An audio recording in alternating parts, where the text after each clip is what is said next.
dalam halaman 7 replik aku, saudara penuntut umum menyatakan sebagai berikut. Sebagai seorang anggota kepolisian, terdakwa Arif Rahman Arifin memiliki kirkah dan dapat membaca situasi manakala suatu hal dianggap janggal maupun berpotensi menimbulkan permasalahan di kemudian hari.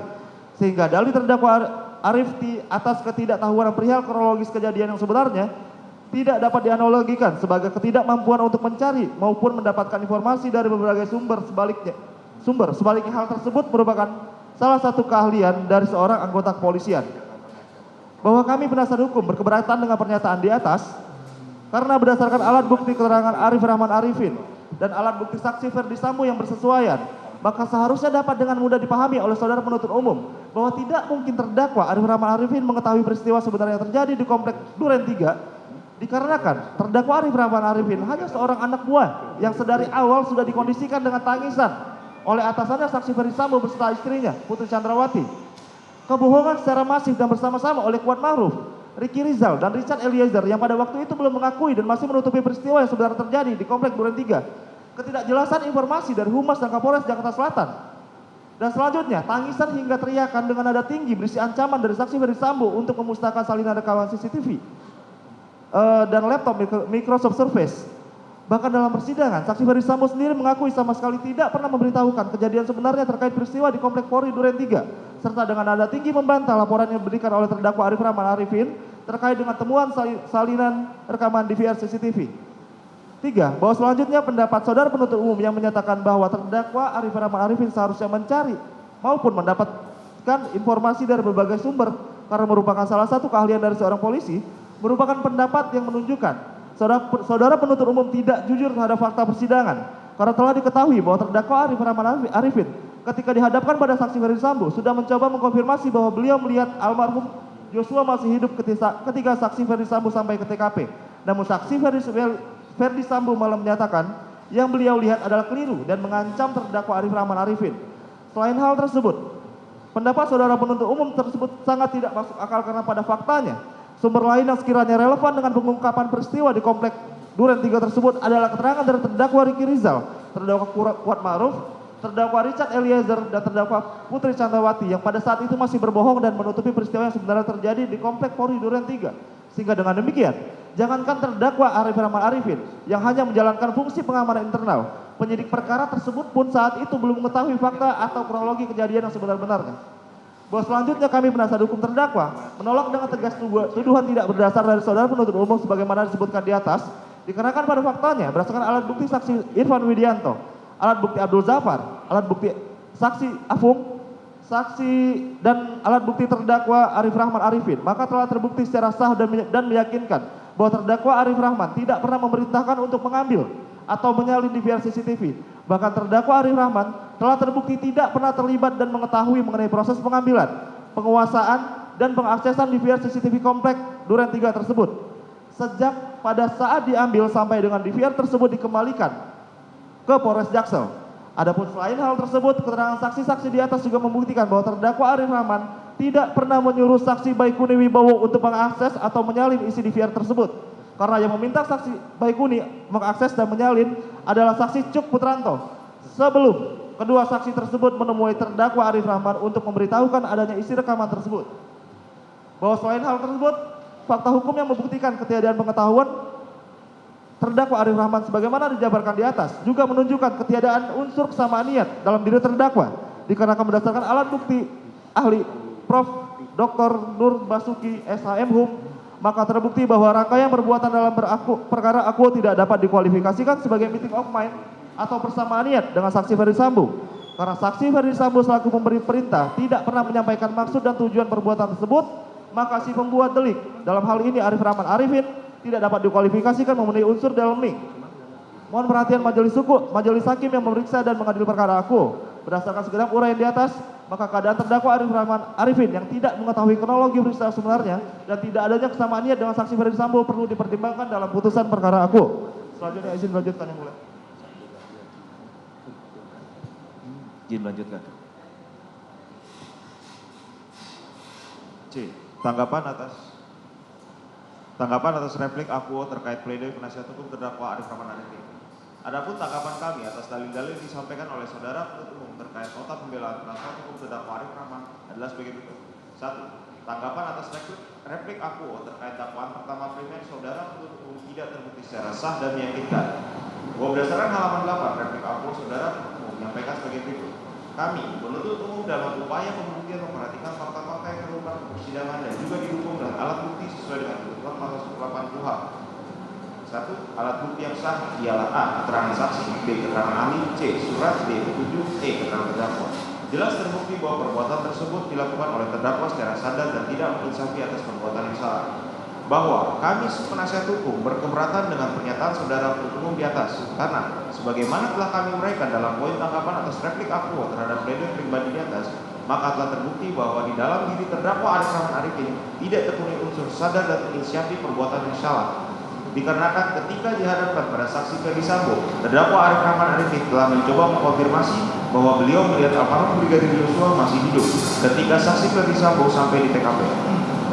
Namun saksi Ferdi Sambo malah menyatakan bahwa terdakwa Arif Rahman Arifin lihat keliru serta mengancam terdakwa Arif Rahman Arifin.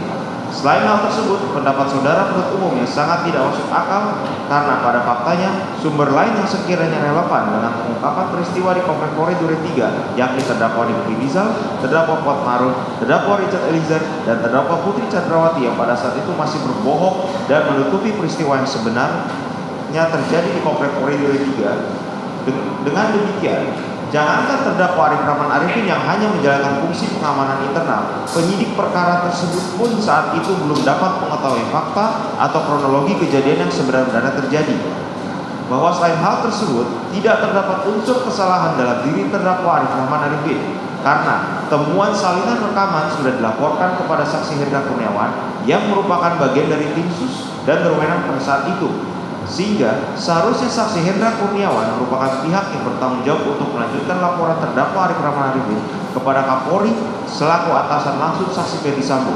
Dengan dilaporkannya temuan tersebut kepada saksi Hendra Kurniawan selaku bagian tim khusus yang berwenang, maka sama sekali tidak terdapat unsur kesiapan dari terdakwa Arif Rahman Arifin untuk melakukan tindak pidana. Bahwa selanjutnya berdasarkan alat bukti keterangan ahli Profesor Dr. Andes Henry Subiakto, maka telah terbukti secara sah dan meyakinkan bahwa apabila dikaitkan dengan Budapest Cyber Crime Convention yang menjadi referensi dibentuknya Undang-Undang ITE, maka pada pokoknya Undang-Undang ITE hanya mengatur perbuatan terkait dengan tindakan-tindakan computer based crime dan tidak mencakup perbuatan fisik. Bahwa dengan demikian, karena tidak adanya bantahan ataupun sanggahan dari saudara penuntut umum terhadap dalil tersebut, maka dengan demikian kami beranggapan saudara penuntut umum telah mengetahui dan mengakui pasal-pasal yang diatur dalam Undang-Undang ITE hanya mencakup tindakan hukum yang dilakukan dengan menggunakan komputer, jaringan komputer, dan atau media elektronik lainnya, dan tidak termasuk pada perbuatan fisik. Sehingga dengan demikian tindakan terdakwa yang mematahkan secara fisik laptop Microsoft Surface dan flash disk bukan termasuk dalam tindak pidana yang diatur dalam Undang-Undang ITE. Bahwa selanjutnya saudara penuntut umum menyimpulkan bahwa dakwaan pasal 49 junto pasal 33 Undang-Undang ITE junto pasal 55 ayat 1 ke 1 KUHP secara tidak jelas dan tidak disertai dengan argumentasi hukum, melainkan saudara penuntut umum hanya menyampaikan garis besar persidangan tanpa menyanggah dan atau membantah nota pembelaan kami selaku penasihat hukum. Dengan demikian, kami selaku tim penasihat hukum terdakwa Arif Rahman Arifin menyampaikan tetap berpegang teguh pada segenap dalil kami yang menyatakan sebagai berikut. A. Unsur sebagai pihak yang melakukan penyertaan tidak terbukti secara sah dan meyakinkan. B. Unsur dengan sengaja tidak terbukti secara sah dan meyakinkan. C. Unsur tanpa hak dan atau secara melawan hukum tidak terbukti secara sah dan meyakinkan. D. Unsur melakukan tindakan apapun yang berakibat terganggunya sistem elektronik atau sistem elektronik menjadi tidak bekerja sebagaimana mestinya tidak terbukti secara sah dan meyakinkan. 2. Tanggapan atas replik akuo terkait dakwaan pertama subsidiar saudara penuntut umum tidak terbukti secara sah dan meyakinkan. Bahwa berdasarkan halaman 9 replik akuo saudara penuntut umum menyampaikan sebagai berikut. Kami penuntut umum mempertegas kembali kepada penasihat hukum bahwa kami tidak membuktikan unsur subsidiar pasal 48 junto pasal 32 ayat 1 Undang-Undang 19 tahun 2016 tentang perubahan Undang-Undang nomor 11 tahun 2008 tentang ITE junto pasal 55 ayat 1 KUHP. Oleh karena dakwaan pertama primer kami telah terbukti secara sah dan meyakinkan, dan oleh karena dakwaan kami berbentuk subsidiaritas sehingga kami umum tidak perlu lagi membuktikan dakwaan subsidiaritas lainnya. Bahwa selanjutnya, berdasarkan alat bukti keterangan ahli Profesor Dr. Hendi Sugiarto, maka telah terbukti secara sah dan meyakinkan bahwa apabila dikaitkan dengan Budapest Convention yang menjadi referensi dibentuknya Undang-Undang ITE, maka pada pokoknya Undang-Undang ITE hanya mengatur perbuatan terkait tindakan-tindakan komputer based crime dan tidak mencakup perbuatan fisik. Bahwa dengan demikian, karena tidak adanya bantahan atau sanggahan dari saudara penuntut umum terhadap dalil tersebut, maka dengan demikian kami beranggapan saudara penuntut umum telah mengetahui dan mengetahui pasal-pasal yang diatur dalam Undang-Undang ITE hanya mencakup tindakan hukum yang dilakukan dengan menggunakan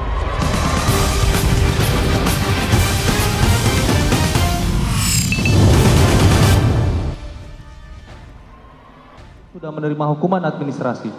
1. Bahwa berdasarkan halaman 11 replik akuo, saudara penuntut umum menyampaikan sebagai berikut, dianggap telah dibacakan. 2. Bahwa alasan nota keberatan atau eksepsi ditolak oleh majelis hakim perkara akuo karena materi eksepsi sudah masuk ke dalam ranah pokok perkara. Maka dari itu permasalahan ini kami uraikan kembali dalam nota pembelaan agar majelis hakim dapat menilai apakah dalil ini dapat kami buktikan berdasarkan fakta dan alat bukti yang telah diperiksa dalam proses persidangan perkara akuo. 3. Mohon perhatian majelis hakim yang mengadili perkara akuo. Perlu kami tegaskan kembali perihal asas unavia non datur recursus ad alteram atau biasa dikenal dengan asas unavia sebagaimana Black Law Dictionary 2004. Isi asas unavia ini penerapannya adalah ketika suatu jalan telah dipilih, tidak boleh ada jalan lain yang dapat diberikan. Lebih lanjut, perihal asas ini dijelaskan lebih lanjut oleh Dr. Lodwig Jacob Jan Ruger sebagaimana disertasinya berjudul Penal Sanction, Administrative Sanction, and the Unavia Principle. Dianggap telah dibacakan. 4. Mohon perhatian yang mulia majelis hakim yang mengadili perkara akuo bahwa setelah melalui proses penilaian segenap alat bukti dalam pemeriksaan materi pokok perkara, maka telah terbukti secara sah dan meyakinkan berdasarkan bukti 12 dan alat bukti keterangan ahli Dr. Dian Puji Nugraha Simatupang SHMH bahwa saat ini terhadap terdakwa Arif Rahman Arifin telah terdapat sanksi administratif sebagaimana terbukti berdasarkan alat bukti surat bukti 12 berupa putusan KEPP yang pada pokoknya menjatuhkan sanksi administratif berupa pemberhentian tidak dengan hormat terhadap terdakwa Arif Rahman Arifin, sehingga dengan telah adanya sanksi administratif terhadap terdakwa dikaitkan dengan asas unavia non datur recursus ad alteram, maka demi mencegah kemungkinan terjadinya kumulasi sanksi pidana dan sanksi administratif, maka sudah sepantasnya untuk terdakwa Arif Rahman Arifin dinyatakan lepas dari seluruh dakwaan terdakwa penuntut umum.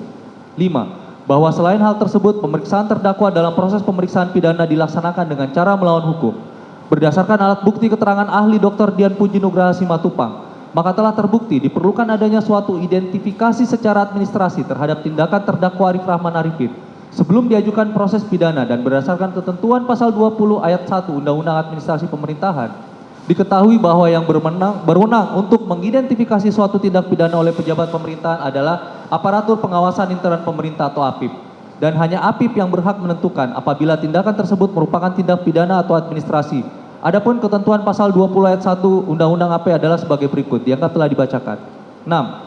Mohon perhatian majelis hakim yang memeriksa perkara aku bahwa berdasarkan alat bukti surat bukti 12 berupa putusan KEPP tanggal 2 November 2022 dan lampiran ke-11 berkas perkara berupa surat Irwasum Polri nomor R/76-Kromawi 8-Hook-12.1-2022-Itwasum tertanggal 4 Agustus 2022. Maka telah terbukti secara sah dan meyakinkan bahwa di dalam kedua hasil pemeriksaan APIP tersebut sama sekali tidak terdapat rekomendasi dari APIP yang mengidentifikasi bahwa perbuatan terdakwa Arif Rahman Arifin merupakan tindak pidana. Sehingga mohon kepada yang mulia majelis hakim untuk menyatakan dakwaan gugur karena melanggar ketentuan pasal 20 ayat 1 Undang-Undang AP akibat memeriksa pidana seorang aparatur negara tanpa adanya identifikasi pidana dari APIP. 7. Mohon perhatian majelis hakim yang mengadili perkara akuo berdasarkan segenap uraian kami di atas, maka beralasan hukum bahwa terdakwa Arif Rahman Arifin dinyatakan lepas dari seluruh dakwaan saudara penuntut umum. 2. Tanggapan atas replik akuo terkait peradilan atas nama terdakwa Arif Rahman Arifin harus menyatakan tidak sah karena tindakan kepolisian berupa penyidikan dalam proses penuntutan perkara akuo telah dilakukan secara tidak sah, mengingat terdakwa Arif Rahman Arifin telah di BAP tanpa adanya izin ankum dan pemeriksaan administrasi terhadap terdakwa melanggar hukum karena pada saat tahap administrasi terdakwa tidak pernah diperiksa oleh Riksus. Bahwa berdasarkan halaman 11 sampai 12 replik akuo, saudara penuntut umum menyampaikan sebagai berikut, dianggap telah dibacakan. 2. Bahwa alasan nota keberatan atau eksepsi ditolak oleh majelis hakim perkara akuo karena materi eksepsi sudah masuk ke dalam ranah pokok perkara. Maka dari itu, permasalahan ini kami uraikan kembali dalam nota pembelaan agar majelis hakim dapat menilai apakah dalil ini dapat kami buktikan berdasarkan fakta dan alat bukti yang telah diperiksa dalam proses persidangan perkara akuo. 3. Mohon perhatian yang mulia majelis hakim yang mengadili perkara akuo bahwa setelah melalui proses penilaian segenap alat bukti dalam pemeriksaan materi pokok perkara, maka telah terbukti secara sah dan meyakinkan berdasarkan alat bukti saksi Agus Sariful, alat bukti saksi Raditya Hernawa, alat bukti saksi Ari Cahya, alat bukti saksi Baikuni Yubowo, alat bukti saksi Aditya Cahya Sumunar, alat bukti saksi Cuk Putranto, alat bukti keterangan terdakwa, dan alat bukti keterangan ahli Prof. Dr. Nur Basuki SHM Hum. Maka pemeriksaan pidana terhadap terdakwa Arif Rahman Arifin telah bertentangan dengan hukum karena terdakwa Arif Rahman Arifin tidak pernah diperiksa oleh pengawasan dan pemeriksaan khusus Polri atau Wasriksus, sehingga tidak memiliki kesempatan untuk menunjukkan adanya bukti satu berupa sprint dari saksi Hendra Kurniawan. Padahal menurut alat bukti keterangan saksi Agus Sariful, apabila terdakwa Arif Rahman Arifin dapat menunjukkan bukti satu kepada Wasriksus, maka terdakwa Arif Rahman Arifin tidak akan dimasukkan ke dalam penempatan khusus dan diperiksa lebih lanjut dalam KPP. Karena tindakannya yang didasarkan surat perintah dikualifikasikan sebagai tindakan yang tidak bertentangan dengan hukum dan etik. Selain hal tersebut, pemeriksaan pidana di luar penempatan khusus tanpa izin ankum yang dilaksanakan di lantai 15 Bareskrim Mabes Polri telah membuat proses penyidikan terhadap yang bersangkutan tidak sah karena dilaksanakan dengan cara yang melawan hukum dan tidak sesuai dengan prosedur yang berlaku akibat melanggar ketentuan sebagaimana diatur dalam PP nomor 2/2003. 4. Mohon perhatian majelis hakim yang mengadili perkara akuo, maka setelah melalui proses penilaian segenap alat bukti dalam pemeriksaan materi pokok perkara, maka telah terbukti secara sah dan meyakinkan bahwa surat dakwaan akuo beralasan hukum untuk dinyatakan gugur dikarenakan proses penyidikan yang dilakukan terhadap terdakwa Arif Rahman Arifin dilakukan secara tidak sah dan melanggar hukum. 3. Tanggapan atas replik akuo terkait terdakwa Arif Rahman Arifin melaksanakan setiap tindakannya berada dalam kondisi daya paksa atau overmah. 1. Bahwa berdasarkan halaman 12 replik akuo saudara penuntut umum menyampaikan sebagai berikut, dianggap telah dibacakan. 2. Mohon perhatian yang terhormat majelis hakim yang memeriksa perkara akuo bahwa kami penasihat hukum menyatakan tidak sependapat dengan dalil dari saudara penuntut umum di atas. Dikarenakan dalil tersebut merupakan bentuk ketidakjujuran saudara penuntut umum terhadap begitu banyak alat bukti dan fakta persidangan. Mengingat berdasarkan alat bukti saksi Baikuni Yubowo, alat bukti saksi Cuk Putranto, alat bukti saksi Ferdi Sambo, alat bukti keterangan terdakwa Arif Rahman Arifin, alat bukti ahli pidana Prof. Dr. Nur Basuki SHM Hum, alat bukti ahli psikolog forensik Nathaniel Sumampo MPSI MSc, alat bukti ahli psikiatri forensik Natalia Widya Sira Aryanti, dan alat bukti surat bukti 10 berupa presentasi dari ahli psikiatri forensik, maka telah terbukti secara sah dan meyakinkan bahwa rangkaian kondisi dan ancaman yang diterima oleh terdakwa Arif Rahman Arifin, tingkat kepatuhan yang sangat tinggi terdakwa Arif Rahman Arifin terhadap atasannya, serta telah terbukti bahwa secara psikis dirinya tidak memiliki jalan keluar lain ataupun dapat meminta pertolongan ke orang lain, yakni saksi Hendra Kurniawan, sehingga terdakwa Arif Rahman Arifin harus mengambil tindakan yang paling sedikit merugikan semua pihak, yakni melakukan tindakan yang seolah-olah menuruti perintah saksi Ferdi Sambo, namun tetap menyediakan backup atau salinan dalam harddisk milik saksi Baikuni Yubowo.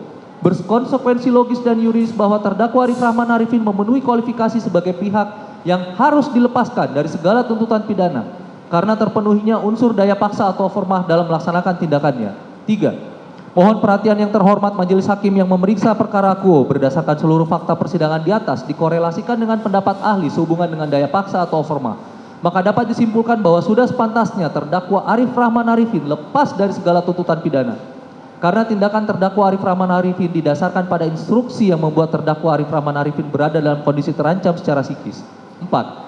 Tanggapan atas replik akuo terkait terdakwa Arif Rahman Arifin menjalankan perintah jabatan dengan itikat baik sebagaimana diatur dalam pasal 51 ayat 2 KUHP. Bahwa berdasarkan halaman 13 replik akuo saudara penuntut umum menyampaikan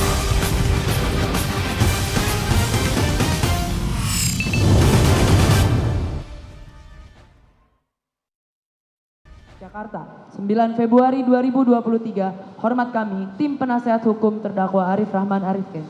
Terima kasih majelis.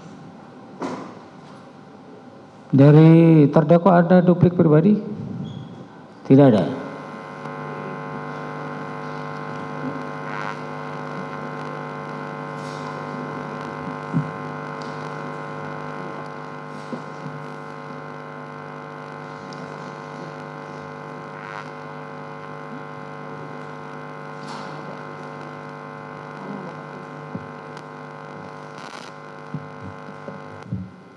Tolong di email juga ya.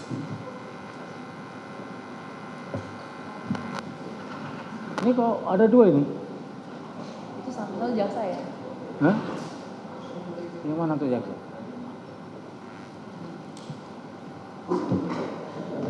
Baik, selesai sudah. Menjadi giliran kami untuk menyusun putusan. Ya. Putusan akan kami bacakan nanti di tanggal 23 Februari 2023. Ya. Tanggal dan tahun yang sama. 23. Jam pagi ya. Ya, jam 9. Gitu ya. Cukup? Dari terdakwa cukup? Penasihat hukum? Cukup ya. Baik, sidang dinyatakan ditutup.